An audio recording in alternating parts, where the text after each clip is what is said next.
Soudain, t'as ton morceau et tu sais que t'as une petite bombe, tu le sais. Tu es genre, oh putain, j'ai une tuerie. J'ai commencé très tôt le conservatoire à 6-7 ans. Ensuite, j'ai lâché le conservatoire à la musique classique pour l'acid jazz et le funk. J'étais clavier, quoi. Et puis, j'ai un pote qui m'a emmené voir le concert des Chemical Brothers en 96. J'étais genre, waouh. Je suis arrivé donc à la musique électronique comme ça, en fait. Et en commençant à tripoter des machines, des trucs comme ça, j'ai des potes qui en avaient, donc j'allais chez eux, tout ça, machin. Et donc, je lâche la fac pour faire de l'électro. Donc, j'annonce ça à ma mère. Maman, j'arrête la fac et je vais faire de l'électro. Elle me fait, c'est une super idée, mais t'iras le faire dehors. Voilà, donc je me fais virer de chez moi. Et je m'installe chez un pote. Avec ce pote, justement, on crée un groupe qui s'appelle School.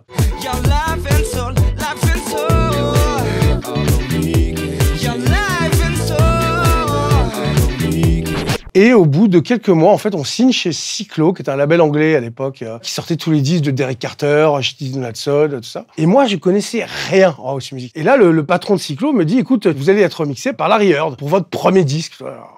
Et je regarde, j'ai fait, ouais, c'est super, et c'est qui? Il m'annonce, donc, c'est juste un des mecs qui a inventé la house, mais bon, voilà. Donc, on a eu un super remix de Larry Heard.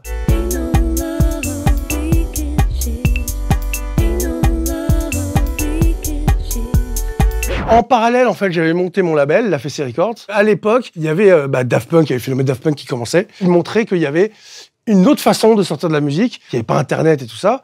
Donc c'était, va fabriquer tes vinyles et puis on utilise les réseaux indépendants, quoi. Et quand j'ai vu ça, je me suis dit, en fait, j'ai juste à faire ma musique. J'ai fabriqué mes vinyles et puis j'irai les apporter au magasin, quoi. C'est ce que j'ai fait. Ça a commencé comme ça et puis à un moment, j'ai lâché le groupe School. J'ai réussi en fait à trouver quelqu'un qui m'a aidé un petit peu financièrement, un gars qui entendait parler de la house music, donc qui voulait investir en fait dans un label. Et c'est là où j'ai commencé en fait Super Lovers. Donc j'ai commencé à produire le premier morceau de Super Lovers, c'était Marathon Man.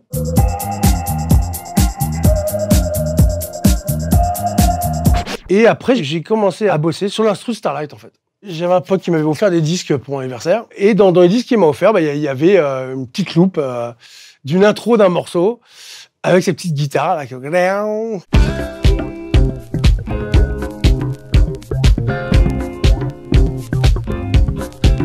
mets un beat dessus, puis ça fonctionne. Je rajoute une ligne de basse. Et là, je me dis, ouais, c'est vraiment la loupe, elle est... Tu peux la faire tourner des heures, ça fonctionne, quoi. Et je prends conscience qu'en fait, le morceau, il lui faut c'est un vocal, en fait. Que la loupe, elle est super forte, mais il faut un vocal, quoi. Donc, je cherche des mélodies, tout ça, machin, je chantonne, tout ça, machin. Et à un moment, je trouve, paf, et j'ai toute la mélodie qui tombe d'un coup. Et c'est vrai que j'ai eu un sentiment, mais genre Ouais, j'étais heureux. J'étais super heureux. Soudain, t'as ton morceau et tu sais que t'as une petite bombe, tu le sais. Tu es genre, oh putain, j'ai une tuerie. J'arrive au refrain, et là, je sais pas pourquoi, j'ai le mot Starlight qui me vient à la tête. Puis je me dis, non, mais c'est abusé, en fait, c'est trop... Et j'y cherchais, pendant quelques jours, j'ai cherché un autre mot, quoi. Puis après, je me suis dit, mais non, mais c'est évident, en fait. Donc j'ai commencé à écrire les paroles, et puis je fais écouter, en fait, le morceau à Many of Man, qui était un pote à moi. Je l'avais déjà entendu chanter, il chantonnait comme ça... de temps en temps, mais il n'avait jamais sorti de disque. Et je lui dis, mais t'as une super voix, vas-y, chante et tout, machin. Et donc, on commence à écrire les textes ensemble, et puis je l'ai collé dans la salle de bain, parce qu'à l'époque, j'habitais dans un studio qui devait faire, 9 mètres carrés. Et donc, j'enregistrais les voix dans la salle de bain. Et je me rappelle qu'à l'époque, on avait demandé à des gros artistes électro de faire un remix de Starlight, et les mecs avaient refusé, parce que dans les parts, en fait, de voix, on entendait les camions et les klaxons des voitures. Et donc, du coup, le mec disait, non, on peut pas travailler avec ça, c'est pas possible. Et en fait, il y a eu deux mix, en fait. Il y a eu un tout premier mix que moi, j'avais fait, chez moi, voilà, enfin, dans ce studio. J'avais pressé 2000 vinyles à l'époque. Donc, j'ai apporté 2000 vinyles au distributeur, qui m'appelle dans l'après-midi, qui me dit, écoute, on a tout vendu, represse. Et là, je lui dis non. Un mec qui me dit, mais t'es dingue ou quoi? Vas-y, represse, on vend comme des typages. Non, je represse pas. Faut que je trouve une maison de disques. Parce qu'à l'époque, c'était un peu nécessaire quand t'avais un truc qui commençait à fonctionner. Tu pouvais pas faire autrement. En fait, t'étais obligé de passer par une major. Dans un premier temps, le mec, je lui dis, bah non, je vais pas represser, je vais laisser le buzz s'installer.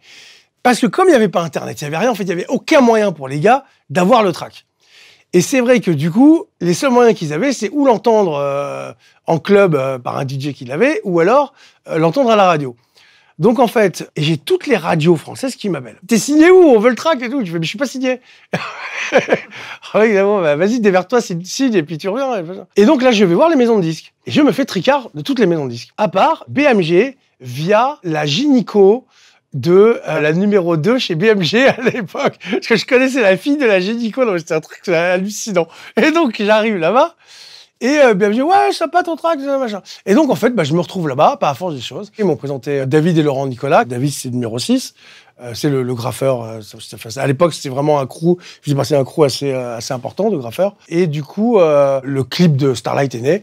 Et puis là,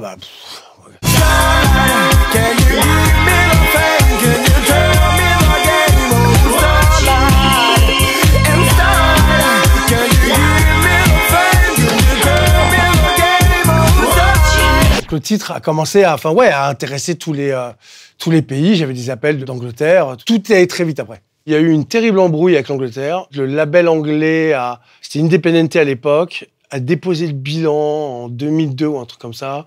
Et donc, du coup, j'ai jamais eu les chiffres de vente, comme j'ai jamais eu les thunes non plus. Ah ouais. Je crois que j'ai eu 20 000 balles ou un truc comme ça, quoi. Numéro 2 pendant 6 semaines. En France, ouais, je crois que, je sais plus, en France, il y a eu, en grosso merdo, à l'époque, il y avait eu, ça a tapé le million de ventes, en tout. Mais tu prends toujours autant de plaisir de le jouer? Ouais, oui. Ça fait toujours kiffer de voir des gens, même si t'en peux plus du morceau, enfin, tu vois, c'est toujours un plaisir, quoi, de voir une telle euphorie sur un track, quoi. Colmini!